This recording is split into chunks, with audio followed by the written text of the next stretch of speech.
All right, I'm super excited. I'm here again with Anna Konkle. How are you, Anna? Good, how are you? Great, great. We go way back. We do, we go way back. Yeah, we love our new fridges, and we love fridges. Yeah, that's why we're here in the kitchen. It's a real kitchen. Exactly. Well, tell us about season 2. I know at the end of season 1 Yeah. in Rosewood there was a little, not little, it was a major breakup. With Pippi. With Pippi. Yeah. Yeah. So, where are you in season 2? How is it that you come back, your character? Yeah, I mean, weirdly, actually, at the end of season 1, and something I thought was really interesting that the writers did, I break the wedding off 2 weeks before. She's like, comes out in her beautiful wedding dress. She looks amazing, also, but it's just a side note. And I end the relationship, and she quits. She quits the lab. So it starts with Pippi pursuing her dreams in season 2, and I'm still at the lab, but I'm like kind of lost. And I feel like the character is kind of more cynical in the beginning of the season, trying to find herself, hoping that Pippi will come back to the lab, and I think she's working on making an environment and to be the kind of person that like they could be around each other as friends, even though I don't think TMI really feels that way. So where's your character arc from a personal stand? Where do you feel you, as the actress, is taking this character to? Yeah, in season 2. I think that, in the beginning, she's kind of trying to show off a little bit and become stronger, and she's kind of looking to Donna Rosewood, I think, to figure out how to do that. You'll see her like take a shot. She's like she's going off. TMI. I think of her as like kind of sweet, kind of innocent, kind of silly, and I think that's still there. Her heart's still there, but I think that when you've been through a little pain, it makes you a little edgier in moments. You know what I mean? And I think that's where she's at, and she's dealing with it the best she can. I think that there's a big identity crisis though, and like at the end of season 1.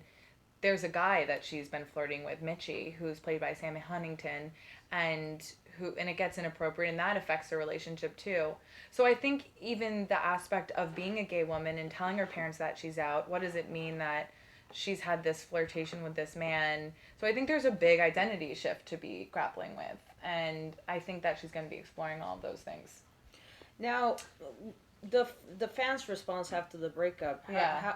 What was your experience with that? And now that the character's shifting, it seems like from gay to probably bisexual. Right. I mean, what response do you think the audience is going to have? I've seen mixed responses. I thought that there would be less support for my character, and I was surprised that, I mean, in this speech that she gives Pippi, she's clearly hurting. So I think that there was, a fair amount of empathy that surprised me. And for the couple in general, the main thought that I saw was, don't break up. We want to see you guys together. I personally think it's interesting telling the story of being bi, and you didn't see her explore that at all in season 1. Pippi was the first relationship with a woman, and she's questioning that, I think. So if it's done in a way that's honest and we can really go and look at that, I think that's an important story to tell. Well, there you have it, everyone. Rosewood. TMI is going to have an interesting character arc. And how are you feeling about the show? I mean, your relationship with the other cast members. Yeah. With Morris, with Jaina. Yeah, I love everybody. And for me, it's been, a lot of my background's more comedy and like small weird cable comedies. This is a Fox procedural. It was really scary. And I mean, I still get scared all the time. But most days I walked on and everyone's like, how you doing? I'm like, I'm really good. And inside I'm like, da-da-da-da-da-da. Yeah, exactly. But I think that's a great thing about being an actress, that you still get those butterflies right before you go on set. Yeah, I don't think that'll ever go away. That edge keeps you grounded, right? Yeah, I think that's true. And I think that it is nice, though, I will say, having another season with the same cast, with the same crew, and with the same situation, doing autopsies and having these continued relationships that can deepen. I feel more comfortable this year, and it really helps that I really genuinely, as people, just like everyone that's a part of the cast, there's a lot of laughing, and respect and also seriousness in work. And it's just, I hear that's really rare. I haven't been a part of like the main crew of actors in anything, so I can't really test that, but everyone's like, yeah, that's really rare. Talking about autopsies. Yeah. How is it on set for you? I mean, do you already have a stomach for it? Do you had at some point any problems?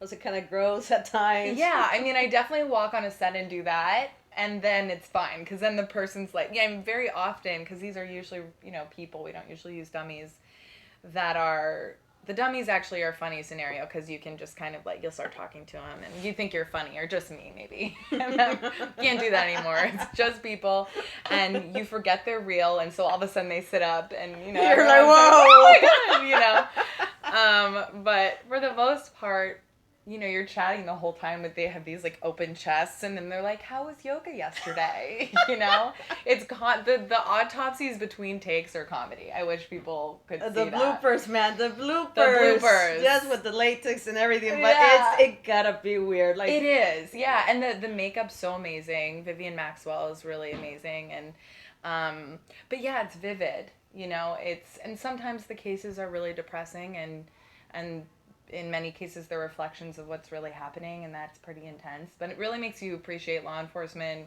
and forensic scientists and the people that dedicate their lives to this work.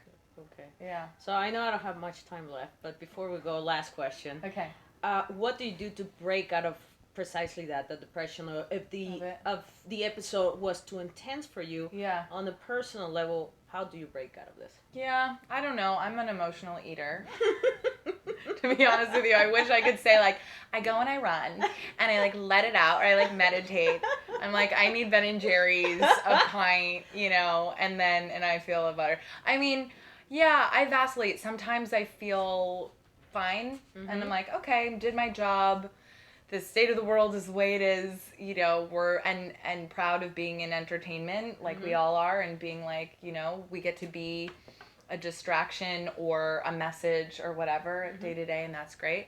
And sometimes it's really depressing, and I'll eat my troubles away, and then you start over tomorrow. I mean, okay, so you did mention Ben and Jerry's. Yeah. So I'm going to openly say here that I love Cherry Garcia. Oh yeah, Cherry Garcia is classic. It's classic. So whenever you have time, I will love to see we can get one of your fans, and we'll invite them out for ice cream. How about that? I would love that, and I'll get cookie dough. Okay, it's a date then. Okay. There you go. Thank We'll you. see if we can do this. Cherry Garcia. Thank you so much for the interview. Thank you. Okay. Bye. Bye.